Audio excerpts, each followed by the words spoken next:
wanakumbwa na vikwazo vikubwa katika kupata usafiri salama na jumuishi, jambo ambalo linawanyima fursa ya kutekeleza majukumu yao kwa urahisi. Hata hivyo, mwanga wa matumaini unaonekana ukipenyeza kwa mbali kufuatia juhudi za wavumbuzi na kupitishwa kwa mswada mpya wa mwaka 2025 kuhusu watu wenye ulemavu. Steven Masha anatusafirisha katika taarifa hii ya ujumuishaji. Tazama.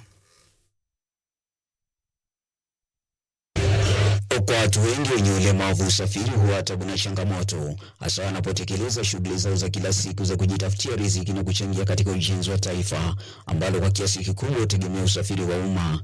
Mara nyingi wanajikuta wakishushwa hadhi, kwani magari mengi hukosa miundombinu bora inayozingatia mahitaji yao. Kukosekana kwa madereva na makondakta waliopata mafunzo maalum hufanya safari zao kuwa ngumu na wakati mwingine hata kuhatarisha maisha yao.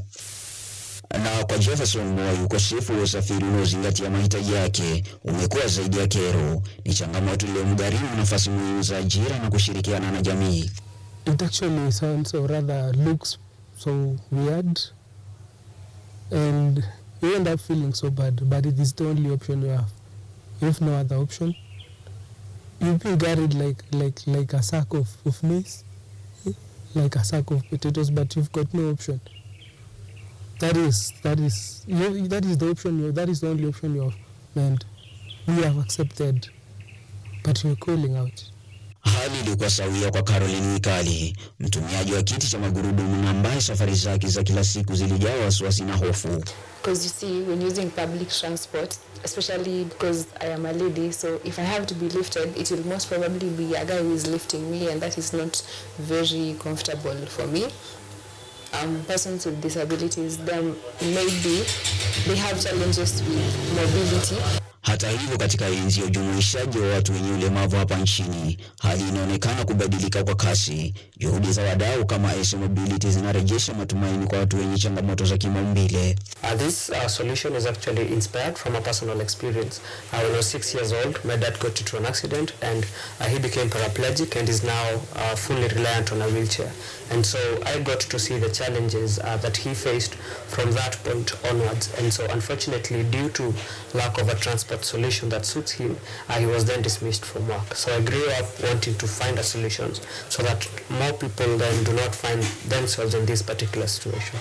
Daniel anasema changamoto alizoshuhudia kwa babake baada ya kujeruhiwa uti wa mgongo na kupooza ndizo zilizomsababisha kuanzisha huduma za usafiri jumuishi kupitia kampuni yake ya Mobility mwaka 2020 kwa lengo la kumsaidia babake kusafiri kwa urahisi na pia kuwasaidia watu wengine wenye ulemavu. And then what also happens is at times these people then feel as if this individual is now a burden, and so that's why we came up with this particular solution. So we train our drivers to become caregivers on this particular journey, so they are able to walk with you, and after they've driven you to, let's say, to your location, they park the vehicle and help someone go. Let's say someone is going to a 4th or 5th floor, they walk with them to that particular floor.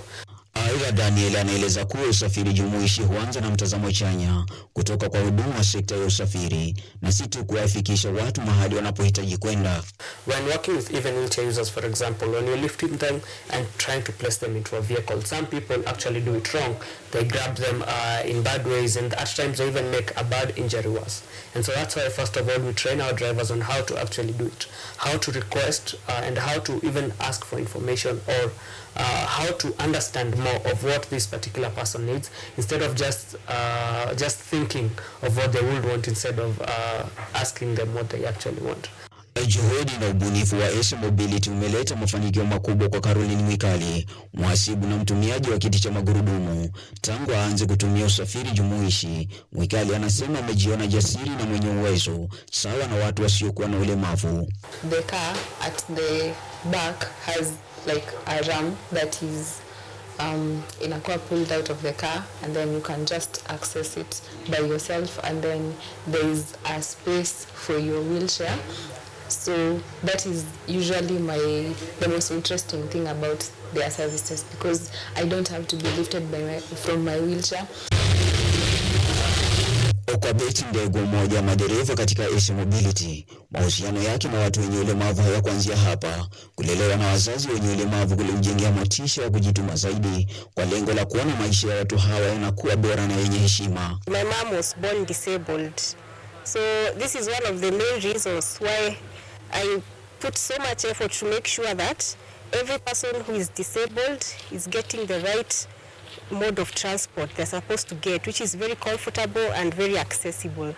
Betty anasema kazi yake imemwezesha kuboresha ujuzi wake kupitia mwingiliano na watu wenye ulemavu, na sasa anaweza kutoa huduma bora. Kwake kila safari si jukumu tu, bali ni nafasi ya kuhakikisha abiria wake wanasafiri kwa usalama, hadhi na hali ya kutathminiwa.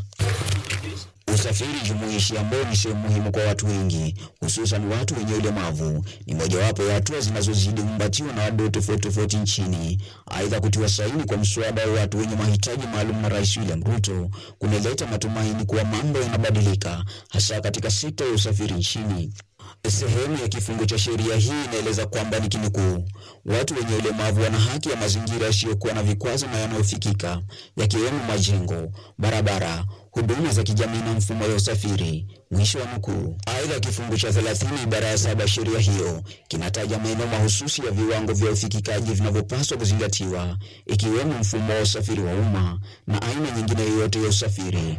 Daniel, Mikali na Jefferson wanakubaliana kuwa usafiri unaofikika na jumuishi ni haki ya msingi na si hisani. We have seen quite a number of vehicles that is disability friendly. Yes, they have got ramps. You can actually go with the wheelchair, and you actually don't have to take the seat. You can still use your wheelchair, and I know it's very possible. It's only we need to act. These laws are there and the government has done its part in terms of laws, but then they need also now to work on implementation. They need to also spearhead implementation, where we need to see this implementation in government and out of government. Magari mengi ya umma bado hayana nyenzo muhimu za kuwafanya watu wenye ulemavu kuyafikia kwa haraka, na hayanajiri huku Rais William Ruto akitia sheria mswada wa mwaka 2025 wa walemavu kuwapatia matumaini watu wengi wenye ulemavu kwamba usafiri wao utakuwa wa rahisi zaidi. Steven Masha, runinga KU.